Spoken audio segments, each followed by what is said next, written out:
Hello welcome to our channel RKR imitation jewellery. Caps అయితే restock అయినాయండి. Full micro polish ఇవి. మీకు colour అనేవి పోవండి, మంచి క్వాలిటీ.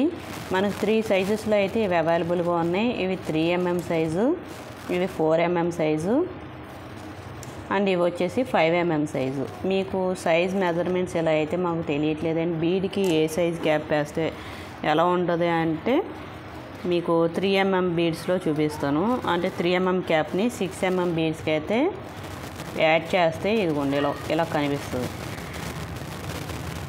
ఓకే, దాన్ని బట్టి మీరు మీ దగ్గర ఉన్న బీడ్స్కి ఏ సైజు కావాలో మీరు సెలెక్ట్ చేసుకోవచ్చు. ఇదే 3mm క్యాపు 8mm బీడ్కి యాడ్ చేస్తే ఇలా ఉంటుంది. ఇది బీడ్ వచ్చేసి 8mm. మీకు 3mm క్యాప్ వేస్తే ఇలా ఉంటుంది అన్నమాట. మీకు 6mmకి వేస్తే ఇలా ఉంటుంది. దీన్ని బట్టి మీకు క్యాప్స్ అనేవి మాకు తక్కువగా, అంటే గోల్డ్ పాలిష్ అనేది తక్కువగా కనబడాలి, ఎక్కువగా కనబడాలి అనే దాని మీద డిపెండ్ అయి ఉంటుంది. కరెక్ట్గా అయితే 6mm బీడ్కి అయితే సరిపోతుంది. 8mm బీడ్స్కి అయితే కొంచెం చిన్నగా ఉంటుంది అన్నమాట. మీకు కావాలంటే వేసుకోవచ్చు, అది మీ ఆప్షనల్. నెక్స్ట్ వచ్చేసి 4mm క్యాప్ అనేది ఎలా ఉంటుందో చూపిస్తాను. 4mm క్యాప్ 6mm బీడ్కి వేస్తే ఇలా వస్తుంది, అంటే ఇంతవరకు కవర్ చేస్తుంది. మీకు 3mmకి 4mmకి డిఫరెన్స్ చూసుకోండి. సేమ్ సైజ్ బీడ్కి 3mm cap, 4mm cap and 5mm cap కూడా మీకు చూపిస్తాను.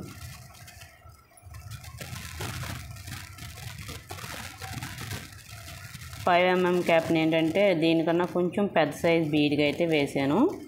దీనికైతే బాగా హెవీగా ఉంటుంది. ఇది 5mm క్యాప్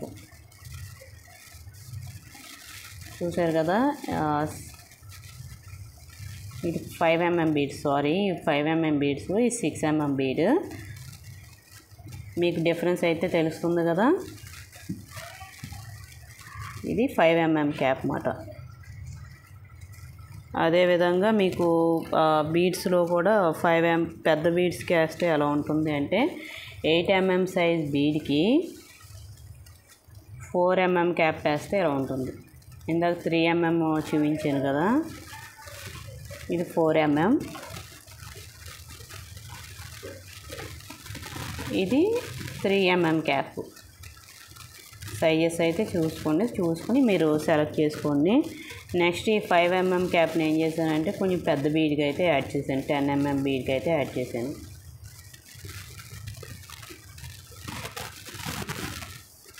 ఓకే, ఆర్డర్ చేయాలి అనుకుంటే మర్చిపోయింది, ప్రైసెస్ చెప్పలేదు కదా, సారీ. దీని ప్రైస్ వచ్చేసి 3mm సైజ్ ప్రైస్ వచ్చేసి 90 రూపీస్ పడుతుంది. అండ్ 4mm సైజ్ వచ్చేసరికి 100 రూపీస్ పడుతుంది. 5mm సైజ్ వచ్చేసరికి 120 పడుతుంది. ఆర్డర్ ప్లేస్ చేయాలంటే టైటిల్లో ఉన్న నెంబర్కి వాట్సాప్ చేసి స్క్రీన్ షాట్ తీసి పంపండి. అవైలబిలిటీ చెక్ చేసి అవైలబిలిటీ ఉంటే కనుక మీరు ఆర్డర్ ప్లేస్ చేసుకుందరు. కానీ పేమెంట్ చేసాక మీకు ప్రోడక్ట్ అనేది డిస్పాచ్ చేయడం జరుగుతుంది. Okay, thank you.